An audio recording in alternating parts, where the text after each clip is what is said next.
इससे पहले प्रश्न नंबर 2.2 का हम लोग चौथा प्रश्न देखे थे। आज हम पांचवा और प्रकृत प्रश्न का एक प्रश्न हम लोग देखेंगे। तो सबसे पहले पांचवें प्रश्न को देखते हैं। दी गई आकृति में दर्शानुसार बिंदु T या आयत PQRS के अंतर्भाग में स्थित है।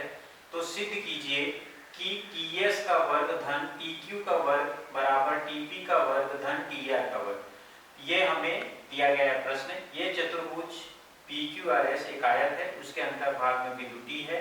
ये हमने दत्त में लिख दिया।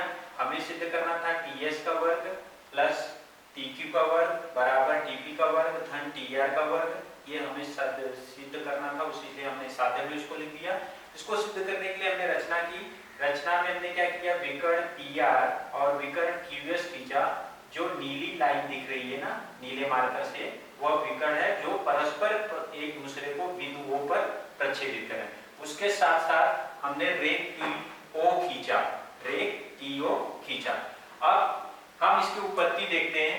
उत्पत्ति में सबसे पहले हम ये शुरुआत करते हैं कि चतुर्भुज PQRS एक आयत है। यहाँ पे लिखेंगे चतुर्भुज PQRS एक आयत है।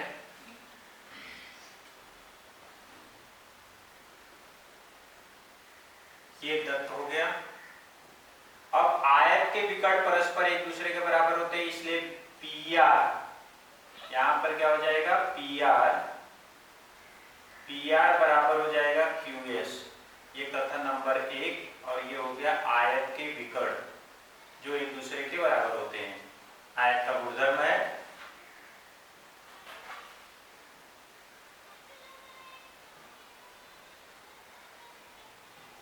अब हमें आयत के विकर्ण बराबर होते हैं परस्पर, तो हमें पहले कोशिश करना है कि जब हम आगे चलकर TS स्क्वायर मतलब TS स्क्वायर और TQ स्क्वायर, इसका मतलब सीधे सीधे हम अपोलोनियस का प्रमेय लगा रहे हैं, और TP स्क्वायर और TR स्क्वायर वहां अपोलोनियस का प्रमेय लगा रहे हैं। तो इस आधार पर देखने पर हमें OP, OQ, OR और OS ये सब बराबर होने चाहिए। तो ये सब बराबर होने के लिए आयत के विकर्ण परस्पर एक दूसरे को समद्विभाजित करते हैं। तो इसलिए कथन एक के दोनों पक्षों में, यहां पे लिखेंगे दोनों पक्षों में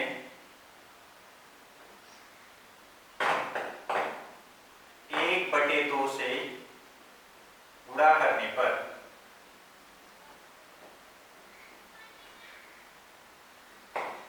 तो हमें मिल जाएगा 1/2 PR बराबर 1/2 QS।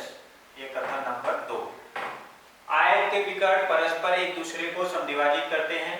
आयत के विकर्ण परस्पर एक दूसरे को समद्विभाजित करते हैं। इसका मतलब क्या हुआ कि हमें पहले PR का देख रहे हैं, तो OP बराबर OR आधा है 1/2 PR का। ये कथन नंबर 3। फिर उसके बाद OS बराबर OQ, ये आधा है QS का। यहां पर कथन नंबर 4। ये दोनों जो है कारण हम लिख सकते हैं कि आयत के विकर्ण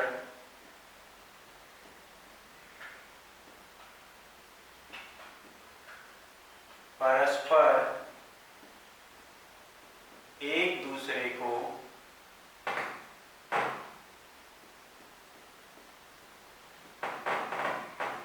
समद्विभाजित करते हैं।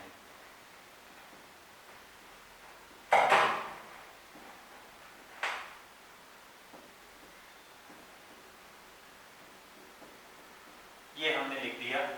अब यहां पर देखें ध्यान से कि 1/2 PR जो है, ये 1/2 PR और यहां पर 1/2 QS, ये इसके बराबर है।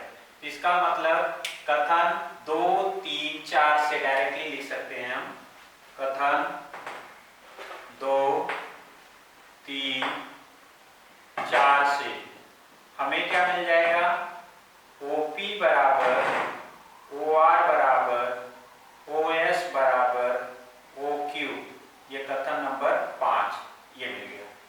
अब उस आकृति को मैं यहां पर अलग अलग कर दिया हूं। जैसे त्रिभुज STQ दिख रहा है, उसमें त्रिभुज STQ में ये जो TO है उसकी माध्यिका है जो समान भागों में विभाजित कर रही है।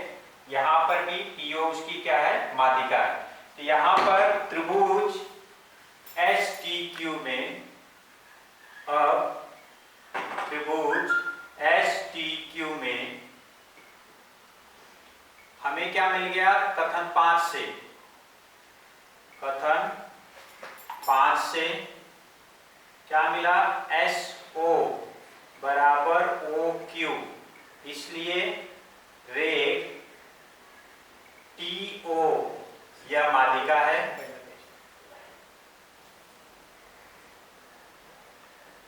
यह माध्यिका है, इसलिए अपोलोनियस के प्रमेय से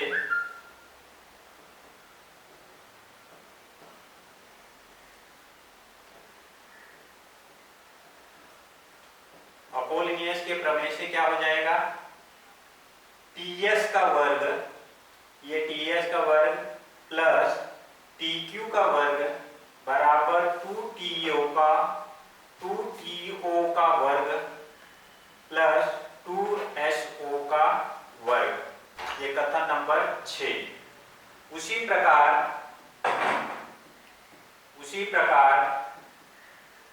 आकृति में से ये दूसरा भाग है, जैसे त्रिभुज पीटीआर में कथन 5 से ओ आर बराबर है किसके, ओपी के, तो यहां पे लिखेंगे त्रिभुज पीटीआर में कथन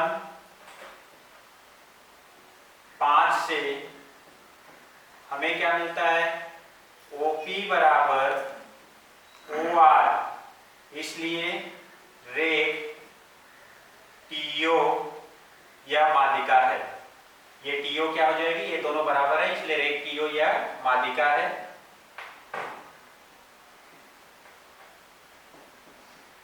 इसलिए अपोलोनियस के प्रमेय से